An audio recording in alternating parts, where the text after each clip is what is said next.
Nós vamos dar continuidade nessa manhã à nossa série de exposições no Evangelho de Marcos. Então abra sua Bíblia comigo em Marcos, capítulo 10.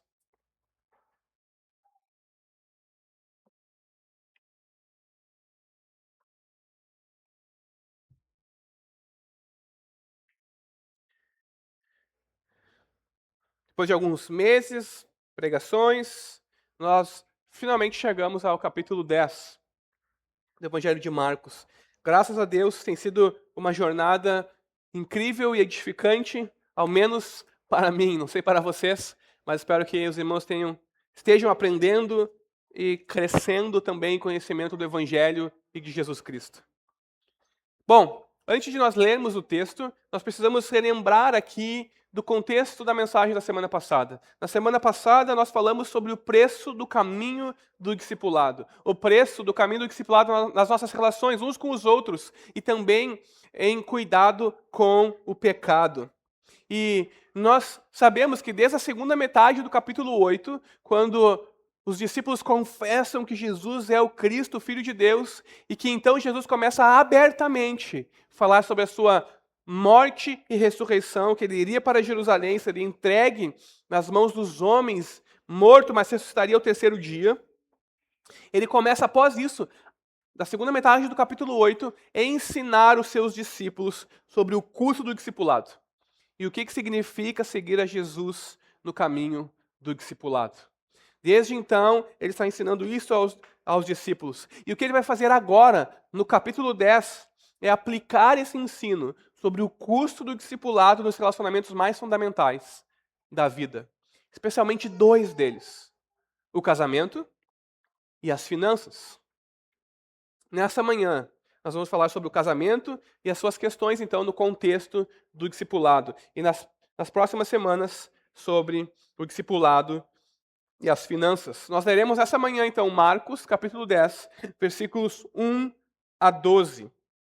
E diz assim, a palavra de Deus. Saindo dali, Jesus foi para o território da Judéia e para além do Jordão. E outra vez as multidões se reuniram junto a ele. E de novo, ele as ensinava, segundo o seu costume. E aproximando-se, alguns fariseus o puseram à prova, perguntando: é lícito ao marido repudiar a sua mulher? Jesus respondeu: o que foi que Moisés ordenou a vocês? Eles disseram: Moisés permitiu escrever uma carta de divórcio e repudiar.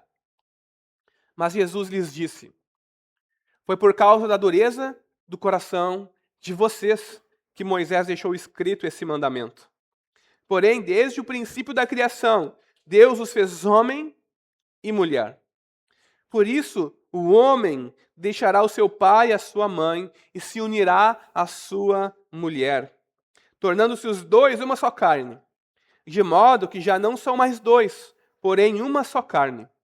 Portanto, que ninguém separe o que Deus ajuntou. Em casa, os discípulos voltaram a fazer perguntas sobre esse assunto.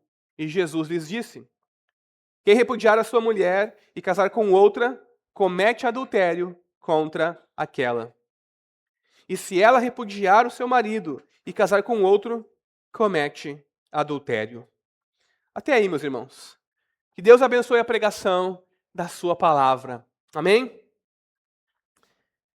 Bom, se você achou que a passagem da semana passada era difícil, é porque você não tinha em mente a passagem dessa semana. O texto que nós acabamos de ler é um texto extremamente difícil. Essa passagem ela trata sobre casamento e sobre divórcio. E a questão do divórcio é uma das temáticas mais difíceis de um pastor abordar. É um tema complexo e difícil, que requer muito mais do que o tempo de uma pregação para ser abordado, explicado. E talvez você tenha muitas perguntas e dúvidas sobre casamento, divórcio e as questões concernentes ao casamento. Mas eu quero pedir nessa manhã para você guardar essas dúvidas, para que nós possamos nos focar no texto aqui e compreender o que Jesus está nos ensinando. E se você ainda tiver dúvidas depois, nós, como liderança da igreja, podemos servir você, sentarmos e conversarmos. O divórcio é um tema difícil de abordar porque é um assunto espinhoso, por causa da nossa experiência dele. E pregar sobre o divórcio afeta as pessoas de diversas maneiras. Talvez você tenha visto e experimentado em primeira mão o divórcio dos seus pais. E isso traz a você memórias e traumas e dificuldades. Talvez você tenha falhado no seu próprio casamento e tenha se divorciado. Ou talvez você esteja no limite, à beira de um divórcio, porque as coisas não funcionam. É briga, é discussão atrás de discussão. Então, quando nós ouvimos sobre divórcio, sobre as questões envolventes, atinentes ao casamento, pode ser algo doloroso para nós. Trazer memórias indesejadas ou mesmo traumas à tona. Mas o Evangelho de Deus tem poder de nos restaurar e fazer novas todas as coisas e nos dar o entendimento correto. É por isso que nessa manhã eu não quero ficar aqui especulando sobre a sua vida ou coisas assim. Pelo contrário, eu quero trazer o ensino de Jesus em Marcos. Eu quero falar sobre o sentido da passagem aqui, sobre casamento e a questão do divórcio. Eu quero falar sobre qual é o propósito de Marcos ao colocar essa passagem aqui, nesse momento, onde ele a incluiu. Por isso, nessa manhã, nós vamos falar sobre o casamento e a dureza do coração humano. E o tema da mensagem dessa manhã é que Deus é o autor e o Senhor do casamento. E quebrar a aliança sagrada do casamento, em qualquer circunstância, é ir contra a vontade de Deus para os seres humanos.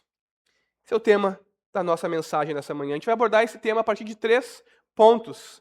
E o primeiro ponto, nós vamos falar sobre o motivo da existência do divórcio. Então, o primeiro ponto, o divórcio existe somente por causa da dureza do coração humano. Bom, Marcos ele nos informa que Jesus tinha uma missão. Ele estava indo para Jerusalém. Estava indo para Jerusalém para entregar a sua vida, para morrer pelos pecados do seu povo.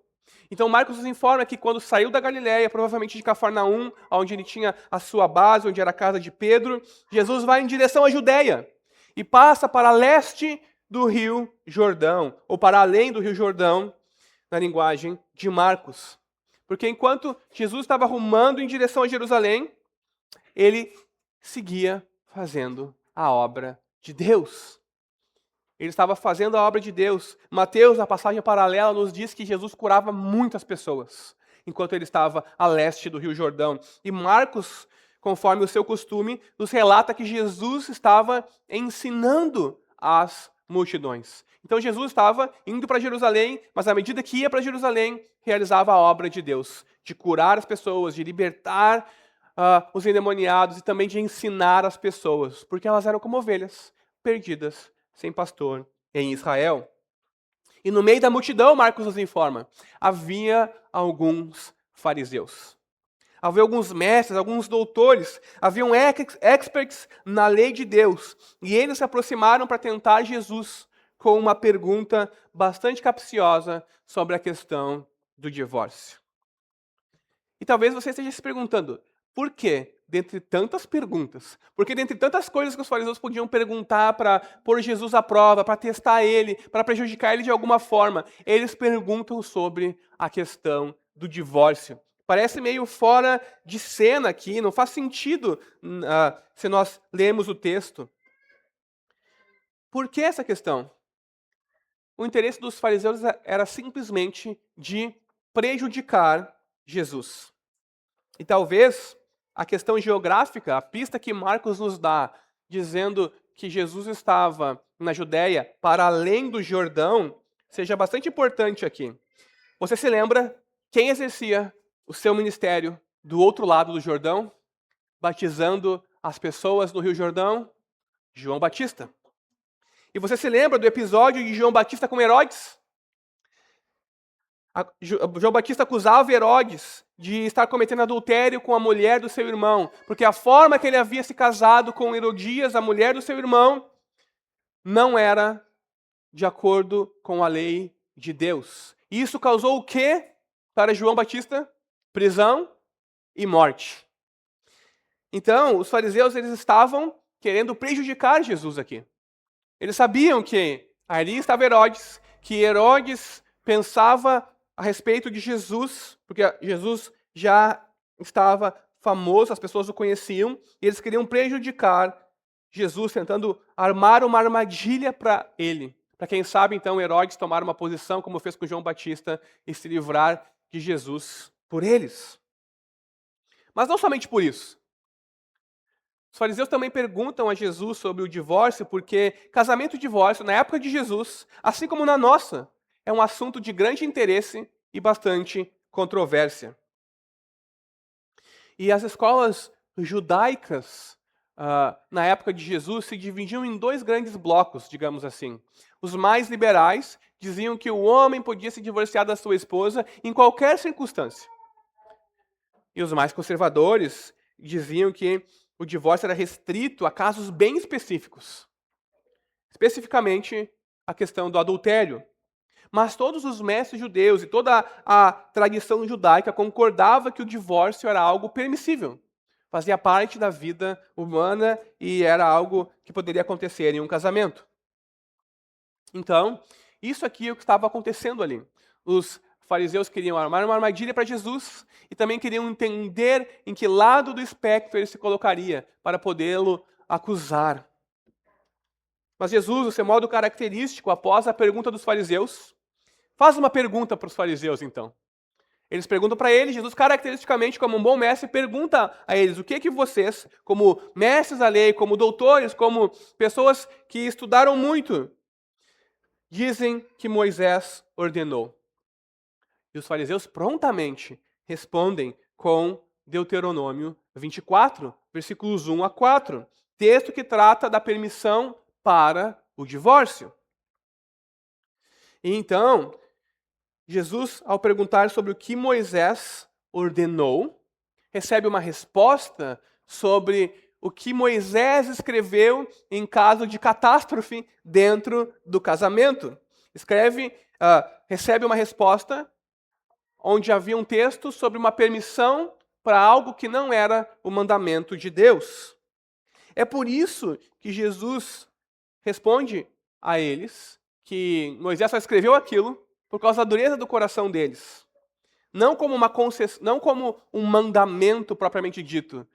Case-se nesse momento da sua vida e nesse momento da sua vida se divorcie, porque essa é a vontade do Senhor. Não, mas Jesus está nos ensinando e falando aos fariseus que o divórcio é uma concessão por causa do pecado, da dureza do coração dos seres humanos. Mas qual é a intenção de Deuteronômio 24 que os fariseus citam? Bom, seria interessante se nós lêssemos o texto aqui e entendêssemos o que está acontecendo. E o texto de Deuteronômio 24, versículos 1 a 4, diz o seguinte: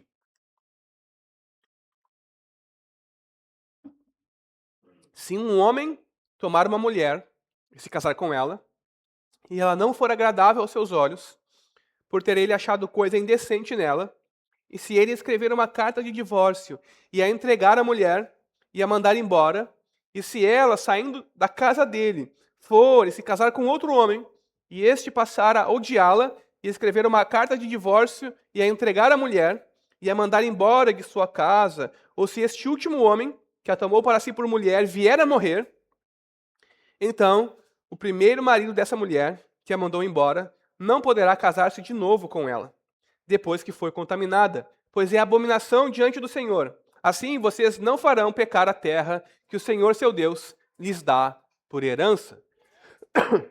Até aí, meus irmãos. Trocando em miúdos, a intenção desse texto, de Moisés e de Deus, é proteger as mulheres e evitar um divórcio impensado da parte dos homens. Porque no momento que você tem que redigir uma carta, você tem que oficializar perante a sociedade, você não vai fazer aquilo do dia para a noite rapidamente. E além disso, o texto diz que uma vez divorciado, o homem não pode se casar novamente com a sua esposa. Ou seja, digamos que em uma crise de ira, o homem manda a esposa embora, não quero mais estar casado com você, e depois se arrepende. Uma vez divorciado, Ele não pode novamente se casar com ela segundo a lei. Ou seja, esse texto está tentando proteger a mulher e fazendo com que haja passos legais para que isso não aconteça, tendo em vista o contexto da sociedade da época, onde a mulher não tinha direitos, onde era o homem que tinha os direitos. Isso tudo significa, então, que o divórcio não deveria ser algo impensado, mas ponderado demoradamente. E o outro objetivo do texto é estabelecer as bases para o divórcio. A impureza do cônjuge, mais especificamente o adultério. Esse texto estabelece a base para o divórcio e também as regras. Perceba que o motivo para pedir o divórcio era achar coisa indecente na esposa, né? Ou seja, é uma linguagem para a imoralidade sexual. E não qualquer motivo. Eu não gostei do vestido que minha esposa está usando hoje. Toma aqui uma carta de divórcio e vai embora. Para não tratar a esposa como um escravo ou uma propriedade. Então, o texto aqui, a intenção de Deus e de Moisés é proteger as mulheres e evitar divórcios apressados e impensados. Esse é o contexto do texto. Esse é o objetivo do texto aqui. Isso significa que os fariseus, ao usarem esse texto, estão procurando a vontade de Deus no lugar errado. Porque esse texto não fala sobre o casamento. Esse texto não fala sobre o propósito de Deus, como o casamento deve ser. O texto de Deuteronômio 24 não é um texto que revela a vontade de Deus para o casamento. Pelo contrário, é um texto que, por causa da dura realidade do pecado, da dureza do nosso coração, estipula as regras para uma tragédia, para o divórcio. E esse texto de Deuteronômio 24 é uma forma, então, de como proceder quando o divórcio se torna inevitável por causa do pecado, da dureza do coração dos cônjuges. Percebam, o divórcio não é um direito nem um dever, mas é uma condescendência da parte de Deus para com a pecaminosidade humana. O divórcio ele é sempre contrário à vontade de Deus, mesmo quando, entre aspas, permitido em certas circunstâncias. E a Escritura torna o divórcio permissível. Percebam aqui, permissível, não desejável, em apenas duas circunstâncias. Quando um cônjuge comete adultério, ou quando um cônjuge incrédulo, tendo você se casado incrédulo, então você se converte, o seu cônjuge continua incrédulo, e por causa da sua fé, ele decide abandonar você. Ele não quer mais permanecer casado com você. Ele abandona você. Este é a segunda circunstância que a Escritura permite o divórcio. Em casos de adultério e em casos de abandono por parte do crente, do cônjuge incrédulo. Percebam, não é abandono por parte de um cônjuge crente. Porque para a Escritura, para Deus, é impensável que um crente abandone o seu cônjuge, tendo em vista que Deus os criou homem e mulher e instituiu o casamento. Independente das circunstâncias do relacionamento, um cônjuge cristão não deve abandonar o seu cônjuge. Meus irmãos, nós precisamos compreender que por mais que haja uma fantasia no mundo moderno e nas redes sociais, tudo é belo e maravilhoso, não existe divórcio piedoso, isento de culpa. Não existe um divórcio onde nós continuamos felizes e nos amamos e está tudo bem. Não existe. Nós não podemos romantizar o divórcio como se fosse algo natural e que faz parte da vida humana.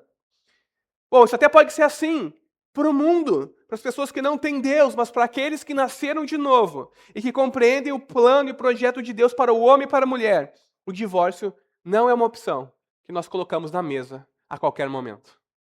Porque o divórcio é uma tragédia. É algo que só deve ser utilizado em última circunstância.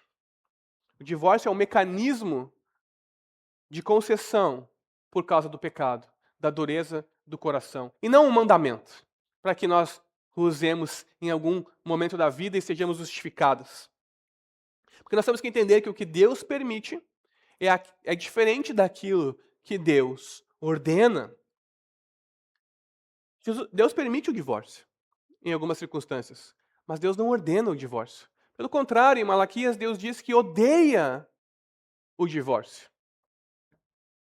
mas por causa da dureza do nosso coração, ele o permite. E o que Jesus está tentando fazer aqui, ao responder os fariseus, ao questionar os fariseus, é recuperar a vontade de Deus para o casamento. E não argumentar sobre exceções para o casamento. Perceba, os fariseus estão argumentando sobre exceções. Se isso acontecer, eu posso me divorciar. Se aquilo acontecer, eu posso me divorciar. Jesus, isso não é a mentalidade. Nós temos que entender o que é o casamento, para então recuperarmos a vontade de Deus. Os fariseus perguntam o que é permitido. Jesus começa a indicar o que é ordenado por Deus para o homem e para a mulher. Porque a intenção divina para o casamento não pode ser determinada a partir de um texto sobre o divórcio. Meus irmãos, Deus instituiu o casamento, não o divórcio. O casamento é a expressa vontade de Deus, não o divórcio. No princípio, quando Deus instituiu o casamento antes da queda, não havia nenhuma palavra sobre divórcio. O divórcio é fruto do pecado, é resultado da dureza do coração das pessoas. Então, isso me leva ao meu segundo ponto nessa manhã. O verdadeiro sentido do casamento.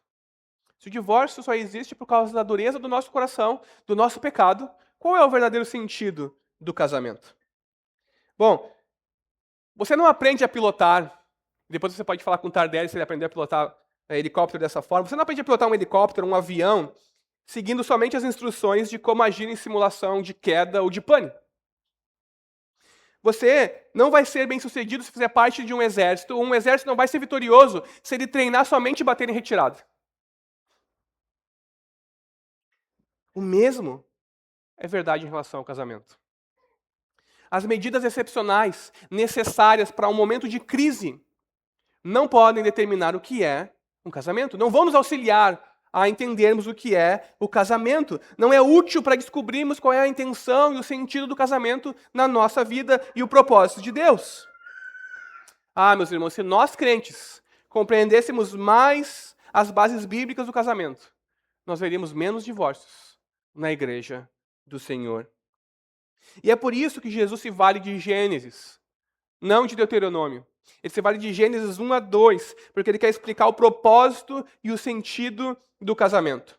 É no início de Gênesis que Deus estipula a sua vontade para os seres humanos e para o casamento. Percebam, ao usar Deuteronômio 24, os fariseus estão falando sobre uma permissão para o divórcio. Ao se valer de Gênesis 1 e 2, Jesus está falando sobre a intenção de Deus para o casamento. Não sobre uma dificuldade no meio do caminho. Jesus está se valendo aqui da palavra de Deus e também da ordem da criação, quando Deus cria o homem e a mulher. Ele está se valendo de algo tão fundamental quanto a palavra de Deus, a ordem da criação. E a pergunta que fica é, então, o que é o casamento? Se Deus fez homem e mulher e os uniu, o que é o casamento? Na nossa sociedade, você está casado quando você vai em um cartório e assina um papel, um contrato. Não é verdade? Onde você tem direitos e deveres, e esse contrato pode ser rompido. O casamento é mais do que um contrato. Na nossa sociedade, o casamento também é uma festa.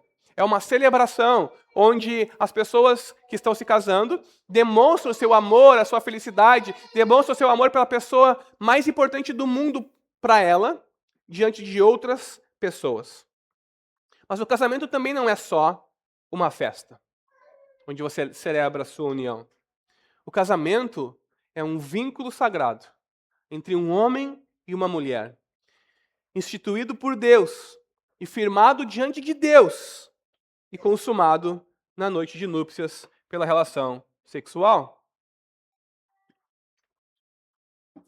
É isso o que a Escritura diz que é o casamento. Uma aliança entre um homem e uma mulher que se unem e que fazem votos diante de Deus, e um para com o outro, e que então consumam a sua aliança de casamento na noite de núpcias.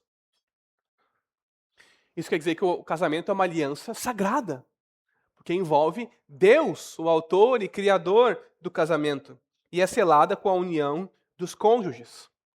E isso tem algumas implicações para nós. Mas antes dessas implicações, talvez você nunca tenha lido Gênesis dessa forma, mas em Gênesis nós temos o primeiro casamento. Porque Deus é o autor e o criador do casamento. Deus tem o seu filho, Adão, e Deus tem a sua filha, Eva. E o que Deus faz quando ele traz Eva a Adão como um pai que leva a sua noiva até o altar, ele está entregando a sua filha em casamento a Adão. Nós temos ali o primeiro casamento, e Deus uniu aquele homem e aquela mulher, e eles se tornaram então uma só carne. E essa aliança possui algumas implicações. E a primeira delas é a permanência. Como o casamento é instituído por Deus, deve ser para sempre. Essa é uma aliança sagrada. Como ela é instituída diante de Deus, ela deve ser vivida também diante de Deus, e deve ser para Deus. Essa é uma aliança que inclui intimidade. O casamento deve ser o relacionamento mais íntimo de todos os relacionamentos humanos que nós temos. Porque nós somos uma só carne com o nosso cônjuge. Nós não somos uma só carne com nossos filhos. Nós não somos uma só carne com os nossos pais. Nós não somos uma só carne com os nossos irmãos, com o nosso melhor amigo. Nós somos uma só carne com o nosso cônjuge. Então deve ser o relacionamento mais íntimo que nós temos. Deve haver mutualidade, ou seja, a abnegação mútua e voluntária, implicando amor e devoção firmes e constantes, um para com o outro. O casamento não é uma via de mão única, mas é uma via de mão dupla, onde há mutualidade e abnegação mútua. E exclusividade é uma das implicações. Nenhum relacionamento humano deve interferir no casamento. Isso é o que a Escritura diz que é um casamento. E o ensino de Jesus sobre o casamento, ele é governado por uma nova compreensão dos papéis e responsabilidades do marido e da esposa. A compreensão do reino de Deus. Homens e mulheres são iguais em dignidade diante de Deus, criados à imagem de Deus. E ambos devem trabalhar para que o casamento seja bem-sucedido. Ambos devem trabalhar para que isso aconteça, mas sem tentar controlar o outro, sem tentar controlar o casamento. Porque não é nem o homem e nem a mulher que controla o casamento, mas sim Deus, o Senhor do casamento. Porque Deus é o autor e aquele que institui o casamento. E é por isso que Jesus diz: portanto, que ninguém separe o que Deus ajuntou. Se Deus, que é santo, uniu um homem e uma mulher em casamento, nenhuma pessoa que é dura de coração deve separá-los. Este é o sentido do casamento. E isso me leva ao meu último ponto nessa manhã. Que o divórcio jamais será a solução para o casamento. Porque o perdão e a restauração são o caminho mais elevado. Nós temos uma mudança na cena aqui, depois que Jesus discute, depois que Jesus tem um embate com os fariseus. E a cena muda, e a conversa que se desenrola agora não é mais com os fariseus, mas com os discípulos no contexto do lar, em uma casa, sozinho com Jesus. E o contexto nos indica que os discípulos tinham uma visão bastante liberal sobre a questão do divórcio. Na passagem paralela de Mateus, os discípulos chegam a dizer: então não é bom que o homem case, porque ele não pode ficar se divorciando a qualquer momento, ele está preso no sentido de, com uma aliança com a sua esposa, tendo em vista a seriedade do casamento. Eles dizem: então não é bom que o homem case. Eles tinham uma visão bastante liberal sobre a questão do divórcio. E eles reagiram com uma profunda negatividade em relação ao casamento. Mais uma vez, os discípulos não compreendem o custo do discipulado e o que Jesus está ensinando. E a grande ênfase de Jesus é que o divórcio e o novo casamento, sem base bíblica, constituem-se em adultério. Se você se separa, se você se divorcia, sem uma base bíblica, nas duas circunstâncias permitidas pela Escritura, você está cometendo adultério. É isso o que Jesus está dizendo. E é isso que nós constantemente queremos ignorar, porque nós não queremos trilhar o caminho do discipulado em relação ao casamento. Nós não queremos sofrer, nós não queremos abrir mão de certas coisas e avançar. Jesus está dizendo que mesmo diante de um pecado tão grave como o adultério, o perdão é o caminho mais excelente. Porque a aliança do casamento é para a vida toda. E os cônjuges são uma só carne. Meus irmãos, já foi dito que o perdão é a chave para qualquer relacionamento envolvendo pecadores. E talvez uma história possa nos ajudar a compreender a importância do perdão no casamento. No seu livro, Quando Pecadores Dizem Sim, se você nunca leu esse livro e você é casado, compre esse livro, Dave Harvey, Quando Pecadores Dizem Sim, pela editora Fiel. O autor nos diz o seguinte sobre Jeremy e Cindy, um casal aparentemente bem-sucedido que tem tudo o que eles sempre sonharam. Mas logo eles descobrem que havia fendas enormes no fraco alicerce do casamento deles. E nenhum deles conseguia ver as enormes fissuras crescendo mais e mais e mais, até tudo quase desmoronar. Apesar de terem um casamento aparentemente perfeito, Jeremy, o marido, começou a desviar-se. Primeiro em pensamentos, depois de forma cada vez mais intensa também nas suas ações. Até que, por fim, ele se entregou completamente a um relacionamento extraconjugal. Quando Cindy descobre o caso de Jeremy, ela fica completamente arrasada e devastada. Acaba o mundo dela. É como se o chão sumisse debaixo dos pés dela. Tudo aquilo que ela pensava ter como garantido havia se esfarelado, havia esvaído entre os dedos como areia. Já não existe mais. E ela então se depara com um grande dilema: perdoar o seu marido ou divorciar-se? C.S. Lewis certa vez disse que todos nós achamos a ideia de perdão maravilhosa. É algo lindo e maravilhoso, até termos que perdoar alguém. Isso é absolutamente verdadeiro. O que Cindy fará? Perdoar o seu marido ou se divorciar? Bom, na história de Jeremy e Cindy, dando spoiler se você ler o livro depois, somente quando Jeremy entende o seu pecado, que não tinha sido somente contra Cindy, mas contra Deus também, o Deus Santo, é que ele foi capaz de se arrepender do mal que ele havia feito. Foi somente quando ele parou de dar desculpas ou tentar achar culpados pelos seus erros que ele foi capaz de pedir perdão a Cindy, a sua esposa. E somente quando a sua esposa compreendeu o pecado da amargura, da vaidade, da falta de fé, da vitimização, foi então que ela compreendeu que também havia pecado contra Deus e contra o seu marido. E ela então olha para o grande perdão que Jesus comprou para ela na cruz. Então ela é capaz de perdoar Jeremy. E assim, pela graça de Deus, eles iniciam o processo de reconciliação e têm o seu casamento restaurado. O perdão que ambos receberam de Deus foi a base tanto para pedir perdão, como para conceder perdão e ter o casamento deles restaurado. Meus irmãos, o que Jeremy e Cindy fizeram foi reordenar a vida deles com o evangelho da graça de Deus. E é exatamente isso que nós precisamos também. Nós temos que ordenar toda a nossa vida de acordo com o evangelho, incluindo o casamento. O problema por trás do divórcio é o nosso coração endurecido, é o pecado que habita em nós. É, na verdade, a idolatria do nosso coração. Porque primeiro nós adulteramos contra o próprio Deus, para então depois nós pecarmos contra o nosso cônjuge. Mas perdoar é seguir o caminho de Deus, porque Deus perdoou Israel do seu adultério. Vocês conhecem o Antigo Testamento, vocês conhecem a história de Deus como o marido de Israel, o seu povo. E quando eles pecam contra Deus, prostituindo-se com outros deuses, e essa é a linguagem bíblica, eles estão adulterando a aliança que eles têm com Deus. Mas o que Deus faz? Deus os perdoa.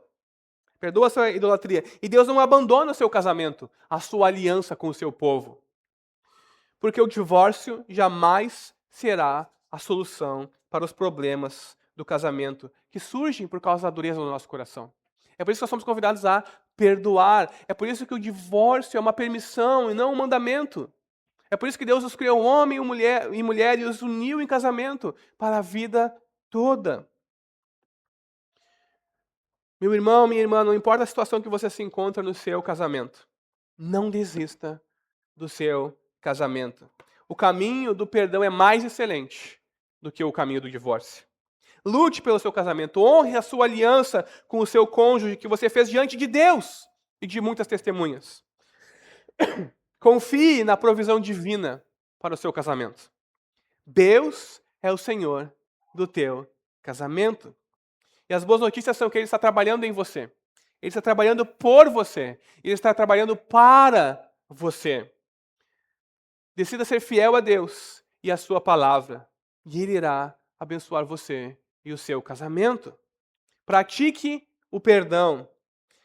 O caminho do discipulado no casamento não é o caminho do divórcio, mas é o caminho do perdão e da reconciliação, por mais difícil que esse caminho seja.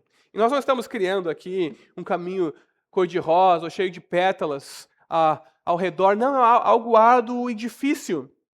Mas esse é o único caminho que glorifica a Deus em nossa vida e nos guarda da persistente dureza do nosso coração, na nossa caminhada do discipulado. Para nós concluirmos, meus irmãos, se você é casado, essa passagem deve aumentar o seu afeto, a sua afeição pelo seu cônjuge. Porque nós aprendemos com Jesus que o casamento não é uma invenção humana, não é um contrato, não é uma festa, mas é uma aliança entre um homem e uma mulher. E que o próprio Deus é o autor dessa aliança, é aquele que ratifica ela, é aquele que a instituiu. Significa então que o próprio Deus, sim, o próprio Deus, foi quem uniu você com o seu cônjuge. Então você precisa se esforçar para amar o seu cônjuge e ter misericórdia dele e auxiliar ele nas dificuldades dele. Essa passagem deve aumentar a sua afeição e o seu amor pelo seu cônjuge. Eu e você precisamos constantemente sermos lembrados de que o casamento é a união de dois pecadores, não de dois anjos. Mas essa passagem não serve só para os casados. Se você é solteiro, essa passagem também precisa afetar você. Porque você precisa compreender que o casamento é algo sério aos olhos de Deus. Porque é uma aliança feita diante de Deus. Por isso o conselho da Escritura de que os crentes se casem somente com crentes no Senhor. Mas enquanto você não se casa, se você é solteiro, você precisa compreender que Deus é bom o tempo todo. Está cuidando de você. E que estar solteiro não é um estado inferior em relação a estar casado. Deus sabe todas as coisas e tem um plano para a sua vida também. Isso significa que todos, solteiros e casados, jovens e velhos, precisam honrar o casamento. O escritor de Hebreus nos diz que digno de honra entre todos seja o matrimônio, bem como o leito conjugal sem mácula, porque Deus julgará os impuros e os adúlteros. Hebreus 13:4. Como povo de Deus, como igreja graça soberana, precisamos levar o casamento a sério. Precisamos honrar o casamento e fortalecer a fé e o matrimônio uns dos outros. Nos encorajar e nos aconselhar mutuamente. Por fim, meus irmãos, nós precisamos compreender que o nosso casamento terreno aponta também para a nossa união com Deus e para as bodas do Cordeiro. Jesus amou a igreja e a si mesmo se entregou por ela, para a santificar, para apresentar ela a si próprio perfeita, sem defeito, sem mácula, como uma noiva no dia do seu casamento. Não é sem propósito que a Bíblia termina com o casamento e as bodas do Cordeiro. Que a Bíblia descreve e termina com a noiva de Deus, de Cristo, encontrando o seu amado e a sua felicidade eterna em união com o Senhor. Porque o nosso casamento aponta para a nossa união com Cristo. Porque Deus é o autor da aliança do casamento. E a Bíblia só pode terminar dessa forma porque Jesus estava indo para Jerusalém. Porque ele foi decididamente para Jerusalém, para um monte chamado Calvário, dar a sua vida por mim e por você. Porque Jesus morreu como nosso substituto. Temos esperança não somente para o nosso casamento terreno, mas também somos tomados de expectativa para a nossa união com o nosso Salvador. Que eu e você possamos compreender o objetivo do casamento, que eu e você possamos compreender o que é o casamento e que eu e você possamos lutar pelo nosso casamento de acordo com o plano e propósito de Deus para nós. Amém? Vamos nos colocar de pé, vamos orar. Eu olho para a cruz.